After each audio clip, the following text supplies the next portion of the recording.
Acer has released 4 handsets to date, and what you can see in our hands is the F900, one of the most technologically advanced of them. It sports a 3.8-inch screen with WVGA resolution. The image quality is not exactly stunning, and direct sunlight turns the display into a flawless mirror. On the other hand, its sensitivity is proper and didn't give us any troubles. There are 4 touch-sensitive keys below the screen, used as send and end buttons, one to call up the main menu on screen, and an OK button. As a whole, the lack of hardware buttons on the front side does contribute to a more simplified, appealing overall design.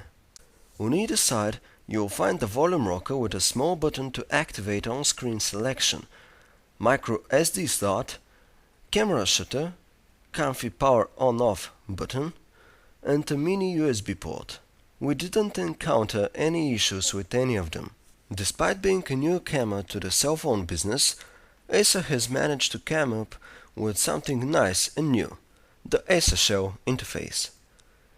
The most distinguishing feature of the personalization pack for Windows Mobile 6.1 is the virtual 3D office that hosts up to 12 widgets displayed as typical office objects: wall calendar, photograph frame, phone, music player, etc.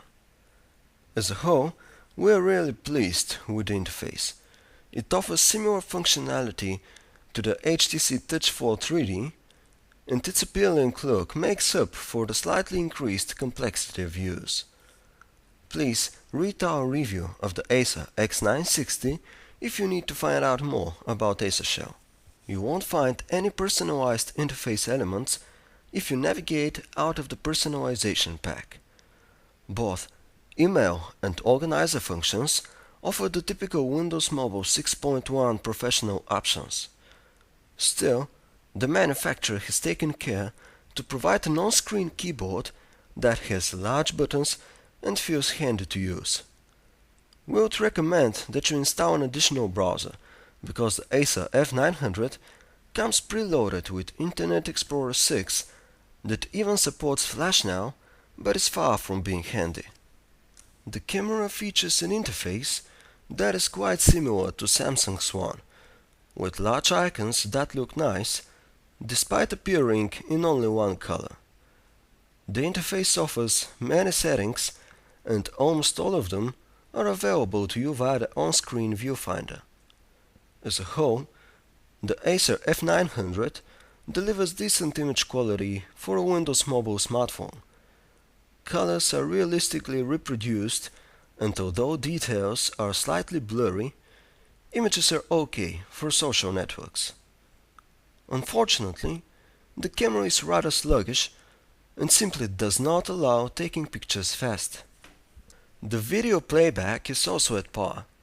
Only XVID videos wouldn't play, but those coded in DivX run smoothly, although content with a resolution of about 720 by 640 pixels, turn out virtually unfit to watch. Unfortunately, we are rather displeased with the performance of the Acer F900 as a phone. In-call quality is extremely low, with voices on both ends having an overwhelming sharp and unrealistic ring to them. The battery is also fairly weak. The manufacturer claims it should be able to provide about 4 hours of continuous talk and 150 hours in standby. As a whole, the most appealing aspect of the Acer F900 is its huge display, which paired with a quality web browser would let you relish awesome internet experience.